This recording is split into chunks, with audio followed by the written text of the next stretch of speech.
Hi, I'm David Fleming from Disciples Ignited, a ministry that's focused on Jesus, advancing his kingdom, and preparing his disciples.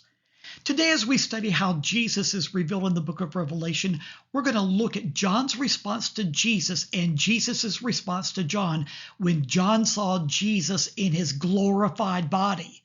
We read about it in Revelation chapter 1, verses 12 and 15. Let me read that to you again. John wrote, I turned around to see the voice that was speaking to me. And when I turned, I saw 7 golden lampstands. And among the lampstands was someone like a son of man, dressed in a robe reaching down to his feet and with a golden sash around his chest.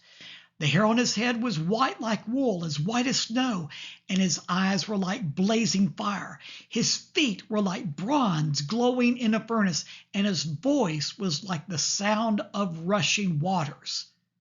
So how did John respond to this glorious revelation of Jesus in his glorified body? And then how did Jesus respond to John? Let's talk about it. So how did John respond to Jesus, and how did Jesus respond to John? Well, Revelation chapter 1, verse 17 tells us how John responded to Jesus when he saw Jesus in his glorified body for the very first time. John wrote, when I saw him, I fell at his feet as though dead. Oh my! So John's response was one of gripping fear, total submission, and awesome wonder. And isn't that how it should be? I mean, some people seem to be so at ease with Jesus that they don't fear him.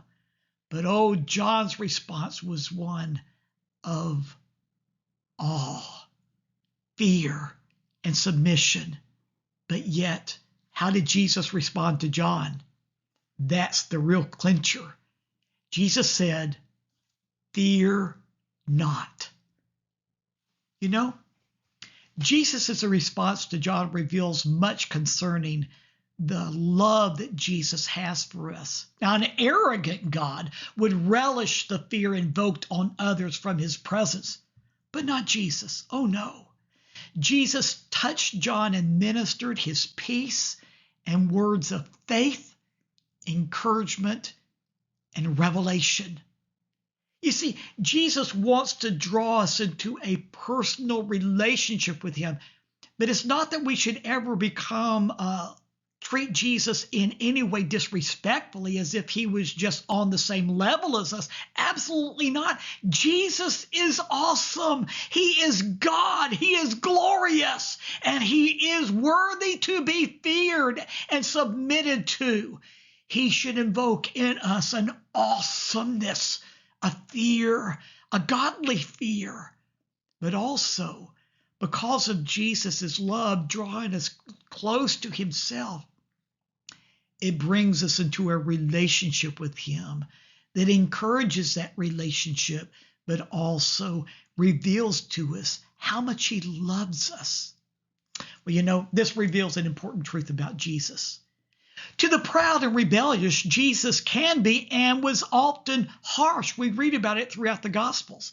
But to those who humble themselves before him, he is always loving and compassionate. Well, I want you to have a relationship with Jesus where you experience his love and his compassion.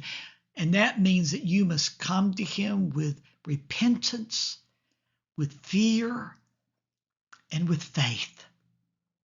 He, you will find, is loving and kind and compassionate. But to those that come to Jesus with pride and arrogance, as if he were a God that can be told what to do, absolutely not. You will find that he can be a roaring lion. So come to Jesus, as John did, and fall before him and receive his compassion, his revelation, and his love. Oh, but there's more about Jesus to learn, so join me tomorrow and we'll learn more about how Revelation reveals Jesus in so many ways. See you tomorrow.